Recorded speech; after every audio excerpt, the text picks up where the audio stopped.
चलो second part बिना time waste करे शुरू करें। इस वाले चैप्टर में जब झूरी वापस आ गया और गांव के लोगों ने उसके लिए पीट पीट कर तालियां बजाकर स्वागत करी और खाने को दिया, उससे आगे एक बालक ने कहा, ऐसे बैल किसी के पास ना होंगे। दूसरे ने समर्थन किया, इतनी दूर से दोनों अकेले चल के आए हैं। और तीसरा बोला, बैल नहीं है, वे उस जन्म के आदमी हैं। इसका प्रतिवाद करने का किसी का भी साहस ना हुआ। कहने का मतलब है वो उसने इतने खुश थे, उसे इंसान समझ रहे थे और इसका किसी ने विरोध भी नहीं करा, क्योंकि सच में ये बहुत अच्छा था उन दोनों के लिए। क्योंकि ऐसा हम इंसान करते हैं, जानवर नहीं करते हैं। उनको जहाँ बांधो वो वहीं रहते हैं, लेकिन ये दोनों भागकर आ गए थे। झूरी की स्त्री ने बैलों के द्वार पर देखा तो जल उठी, यानी कि उसकी जो बीवी थी उसे बिल्कुल पसंद नहीं आया कि झूरी आ गया।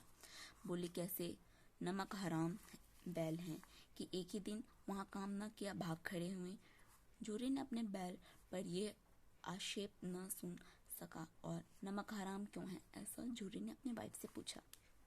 चारा दाना न दिया होगा तो क्या करते, ऐसा झूरी ने बैल का साथ देते हुए कहा। तो उसकी जो बीवी थी रोब के साथ कहने लगी, बस तुम्हें तो बैलों के खिलाना जानते हो, और तो सभी पानी पिला पिला कर ही रखते हैं, एक तुम ही हो जो तुम खाना पीना देते हो। ऐसा ताना मारकर झूरी को उसकी वाइफ कहने लगी। झूरी ने चिढ़ाया, चारा मिलता तो भागते ही नहीं, क्यों भागते, ऐसा वो कहने लगा। स्त्री चिढ़ी, भागे इसीलिए कि वे लोग तुम्हें जैसे बुद्धुओं की तरह बैलों को सहलाते नहीं, खिलाते हैं तो रगड़ जोतते भी हैं, यानी खिलाकर काम करवाते, तुम्हारी तरह प्यार नहीं करते उनको, ऐसा सुनाने लगी। ये दोनों ठहरे कामचोर भाग निकले। अब देखूं कहाँ से खली और चौकर मिलता है, सूखे भूसे के सिवा कुछ न दूंगी, खाए चाहे मरे। उसकी बीवी गुस्से में कहने लगी, या तो खाएं या मेरे, सूखे भूसे के अलावा कुछ भी नहीं दूंगी। वही हुआ, मजबूर को करी तकीद न कर सकी और बैलों के खाली भूसा दिया जाए, ऐसा उसकी बीवी ने कहा। बैलों ने नाद में मुंह डाला तो फीका फीका, कोई चिकनाहट कोई रस, क्या खाएं। आशा भरी आंखों से द्वार की ओर ताकने लगा। झूरी ने मजबूरी से कहा, थोड़ी सी खाली क्यों न डाली देती तो बे, मालकिन मुझे मार ही डालेगी, चुरा कर डाल आ, ऐसा झूरी ने कहा। ना दादा, पीछे से तुम भी उन्हीं की सी कहोगे, यानी कि अगर झूरी के जो नौकर थे बैलों को खाना दे देते तो अगर उसकी मालकिन देख लेती झूरी की वाइफ तो उस पर बहुत गुस्सा करती। इसीलिए वो बोलता है, ना दादा, पीछे से तुम भी उन्हीं की ही सी कहोगे, यानी कि अगर बीवी गुस्सा कर देगी उसके सामने तो वैसे भी उसकी नहीं चलेगी, इसीलिए उसने भी उसको नहीं दिया। अब दूसरे अध्याय में हम शुरू करते हैं। दूसरे दिन झूरी का साला फिर आया। झूरी ने जिसको बैल बेचा था वो उसका साला था। जब बैल भाग आए तो अगले दिन आया, ये वहां से शुरू होता है। बैलों को ले चला। अब की उसने दोनों को गाड़ी में जोता। 2-4 बार मोती ने गाड़ी को सड़क की खाई में गिराना चाहा, पर हीरा ने संभाल लिया। वह ज्यादा शक्तिशाली था। संध्या समय, यानी कि शाम का समय, संध्या का मतलब होता है शाम, शाम का समय घर पहुंचकर उसने दोनों की मोटी रस्सियों से बांधा और कल ही शरारत का मजा चखाया। उसने जो कर हरकत करी थी, यानी भाग आया था, उसका मजा चखाया। फिर वही सूखा भूसा डाल दिया। अपनी दोनों बैलों को खली चुनी सब कुछ दी, मतलब जो भी था। दोनों बैलों को ऐसा अपमान कभी न हुआ था। झूरी इन्हें फूल की छड़ी से भी न छूता था, यानी कि उसे कभी भी नहीं पीटता था, लेकिन जो उसका साला था उसे बदला लेने के लिए उसको बहुत पीटता था। उसके टिक्कार पर दोनों उड़ने लगते थे। यहाँ मार पड़ी, यानी कि जब झूरे के पास था तब वो बहुत खुश था और यहाँ पर उसको मार पड़ी। आहत सामान की व्यवस्था तो थी ही, उस पर मिला उसको सूखा हुआ भूसा खाने के लिए। नाद की तरफ आंखें तक न उठाई दोनों बैलों ने।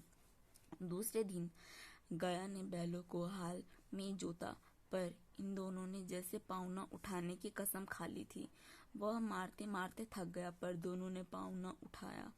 एक बार जब उसे निर्दयी ने हीरे की नाक पर खूब डंडे जमाया तो मोती का गुस्सा काबू से बाहर हो गया। हल लेकर भाग गया। हल की रस्सी, जुआ, जोत सब टूट टूट कर बखर गया और बर्बाद हो गया, बाहर की तरफ निकल गया, क्योंकि उससे रहा नहीं गया कि उसके दोस्त को पीट रहे हैं। गले में बड़ी बड़ी रस्सियां न होती तो दोनों पकड़ाई में न आते। जब हम खेत जोतते हैं, ठीक है, तो एक बैल इधर होता है और दूसरा बैल इधर, और यहाँ बीच में होती है लकड़ी, उससे हल अटैच होता है। और एक बैल के गर्दन से जो रस्सी होती है वो यहाँ पे जो आदमी बैठा होता है जोतने के लिए, ठीक है, और दूसरे बैल का भी रस्सी उसके हाथ में होता है ताकि उसको काबू कर सके। तो जब एक जो आदमी था उसने एक बैल को पीटा तो दूसरे ने बदला लेने के लिए क्या करा, रस्सी छुड़ाकर भाग गया। पर ये रस्सी थी थोड़ी लंबी सी, इतनी लंबी थी कि पकड़ में आ गया। अगर छोटी रस्सी होती ना, मतलब कि बस हल से अटैच होता, उस इंसान के हाथ में ना होता लंबी रस्सी, तो पकड़ में ना आता। तो यहीं पे हमें बताया गया अगर वो रस्सी छोटी होती तो वो भाग जाता, लेकिन रस्सी थी थोड़ी बड़ी तो उसने पहले रस्सी को खींचा और बैल को भी पकड़ लिया। तो यहाँ पे हमें ये बताया जा रहा है अब की बड़ी मार पड़ेगी, ऐसा उसने कहा। मोती ने उत्तर दिया, तुम्हारी तो इससे जान ही ले ली थी। मोती ना अपने दोस्त को समझाता है अब की बड़ी मार पड़ेगी। तो दूसरा बोलता है अब दोबारा हमने ऐसी हरकत करी ना तो दोबारा हम बहुत पिटेंगे। पढ़ने दो, बैल का जन्म लिया है तो मार से कहाँ कब तक बचेंगे। कहते हैं अगर हम बैल में जन्म लिए हैं तो कब तक मार से बचेंगे, इसको जितना पीटना है पीटने दे। गया 2 आदमियों के साथ दौड़ा आ रहा था, दोनों ने हाथ में लाठियां हैं। मोती बोला, कहो तो दिखा दो कुछ मजा मैं भी। मोती बोलता है यानी कि वो भी अब ना उसको मारेगा जो उसको मारेगा। लाठी लेकर आ रहा है। हीरा ने समझा, नहीं भाई खड़े हो जाओ, यानी कि तुम्हें मारपीट करने की जरूरत नहीं है। मुझे मारेगा तो मैं भी 1-2 सिंग गिरा दूंगा, अगर वो मुझको मारता है तो मैं भी उसको मारूंगा, ऐसा वो बोलता है। लेकिन तुम मारपीट नहीं करो, यानी कि वो सिंग नहीं मारेगा। नहीं, हमारी जाति का यह धर्म नहीं है, यानी कि अगर आप किसी जानवर को मारते हो बैलों में तो आप उसे मारो, बैल आपको उल्टा नहीं मार सकता, ये उसके जाति में ऐसा होता है। मोती ने उसको समझाया, इसीलिए मोती दिल में ऐंठ रहा था, यानी कि उसे गुस्सा आ रहा था। गया आ पहुंचा और दोनों को पकड़ कर ले चला। कुशल हुई कि उसने इस वक्त मारपीट न की, मतलब वो शांति से काम करना चाहता था, इसलिए उसको नहीं पीटा। नहीं तो मोती भी पलट पड़ता, यानी कि मोती का तो मन था कि उसको पीटे, हीरा ही बस संभाल रहा था उसे। उसके तेवर देख गया और उसके सहायक समझ गए कि इस वक्त ताल जाना ही मशहलत है, मतलब कि अगर हम उसे पीटेंगे तो वो भी हमें पीटेंगे। ऐसा उसके जो साथी थे उसने उसको समझाया और उसको नहीं मारा और यहीं पे बेर रुक गए। आज दोनों के सामने फिर वही सूखा भूसा डाल दिया गया। दोनों चुपचाप खड़े रहे। घर के लोग भोजन करने लगे। उस वक्त छोटी सी लड़की 2 रोटियां लिए निकली और दोनों के मुंह में देकर चले गए। उस एक रोटी से इनकी भूख तो क्या शांत होगी, क्योंकि वो ज्यादा खाते हैं, इतनी छोटी रोटी उससे उनका क्या होगा, ठीक है, यहीं पे बता रहे। पर दोनों के हृदय को मानो भोजन मिल गया हो, क्योंकि कुछ टेस्टी होता है रोटी बजाय कि वो सूखा भूसा खाए। यहाँ भी किसी सज्जन का वास है, ऐसा वो दोनों बैल बोलते हैं छोटी सी बच्ची को देखकर। लड़की भैरव की थी, उसकी माँ मर चुकी थी, सौतेली माँ उसे मारती थी, इसीलिए इन बैलों ने उस एक प्रकार की आत्मीयता हो गई थी, यानी कि लगाव हो गया था, क्योंकि उसकी जो सौतेली माँ थी उसको मारपीट करती थी, तो उसके दया के भाव से दोनों बैल उस लड़की को देखते थे, ठीक है। इसका मतलब ये है, दोनों दिन भर जोत जात डंडे खाते अड़ते, शाम को थान पर बांध दिए जाते और रात को वही बालिका उन्हें 2 रोटियां खिला जाती। प्रेम की इस प्रसाद की यह बरकत थी कि 2-2 गाल सूखा भूसा खाकर भी इन दोनों दुर्बल न होते थे, क्योंकि वो सूखा भूसा तो खाते ही थे, पर जब उन्हें रोटी मिलती थी तो ज्यादा खुशी होती थी और वो बीमार नहीं पड़े। मगर दोनों की आंखों में रोम रोम में विद्रोह भरा हुआ था, वो बदला लेना चाहते थे। एक दिन मोती ने मूक भाषा में कहा, अब तो नहीं सहा जाता। हीरा, क्या करना चाहते हो? हीरा ने मोती से पूछा। एक आध को सिंग पर उठाकर फेंक दूंगा, यानी कि सिंग से मारेगा वो। लेकिन जानते हो, वह प्यारी लड़की जो हमें रोटियां खिलाती है उसी की लड़की है, यानी कि जो उसका साला था उसकी जो लड़की थी वो इसको खिलाती, तो उसको कैसे मार सकता था? जो इस घर के मालिक हैं, यह बेचारी अनाथ हो जाएगी। अगर वो उसको मारेगा, आदमी को हो सकता है मर जाए तो वो अनाथ हो जाएगी, क्योंकि उसकी सौतेली माँ तो उसको बिल्कुल भी प्यार नहीं करती थी। तो मालकिन को ना फेंक दूं, वो बोलता है, तो फिर जो औरत थी इस घर की उसको फेंक देता हूँ। वही तो उस लड़की को मारती है, लेकिन औरत जात पर सिंह चलाना मना है, यानी कि वो औरत जात पर ही सिंह नहीं चलाना चाहते थे और ये मना भी है। इतने सभ्य थे वे लोग। लोग नहीं, 2 बैल।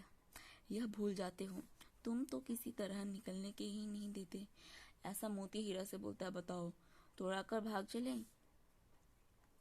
रस्सी को तोड़कर भागना चाहते थे। हाँ, यह स्वीकार करता हूँ, लेकिन इतनी मोटी रस्सी टूटेगी कैसे? इसका उपाय है, पहले रस्सी को थोड़ा सा चबा लो। जब वो, अगर मोटी रस्सी है, ठीक है, इतनी मोटी, उसको चबाएगा चबाएगा चबाएगा चबाएगा तो कभी किसी पॉइंट पे तो जाके वो हल्का सा पतला हो जाएगा, तब उसे तोड़ना इजी हो जाएगा। तो यही बोलता है कि हम इसको चबा लेते हैं, फिर एक झटके में ही वो टूट जाएगा और हम भाग जाएंगे।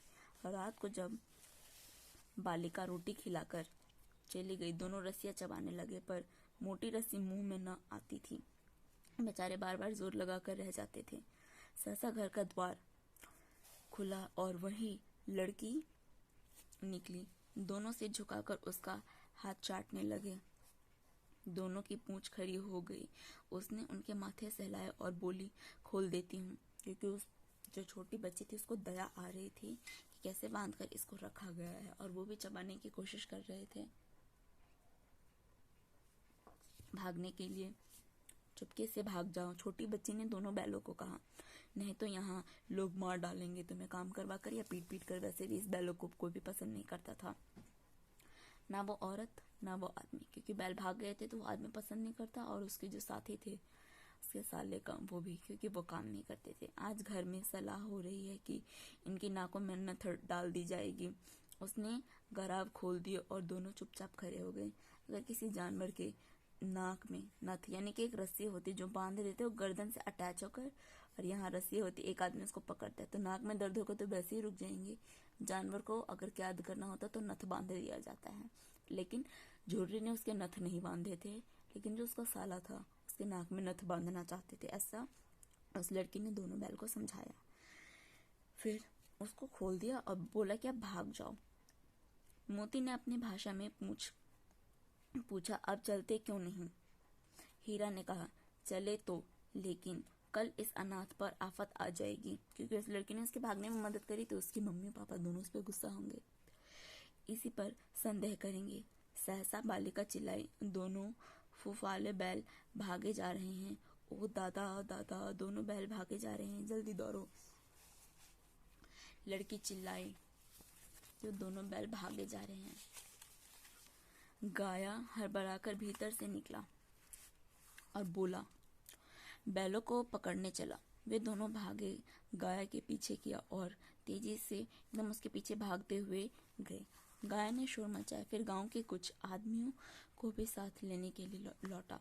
दोनों मित्रों को भागने का मौका मिल गया, सीधे दौड़ते चले गए। उस लड़की ने पता है क्यों चिल्लाया? क्योंकि अगर वो नहीं चिल्लाती कि गाय, वो जो थे भाग रहे हैं, तो सब उस पर शक करते, इसीलिए वो चिल्लाने लगी ताकि उस पर कोई शक न करे, और ऐसा ही हुआ। पर लड़की चिल्लाई और सबको पता चल गया कि जो दोनों बैल है वो भाग रहे हैं, और उसको पकड़ने के लिए गया, यानी कि झूरी का साला उसके पीछे गया, और गांव के कुछ लोगों को भी अपने साथ ले गया ताकि उसके पकड़ने में मदद हो जाए। यहाँ तक कि मार्ग का भी ज्ञान ना रहा।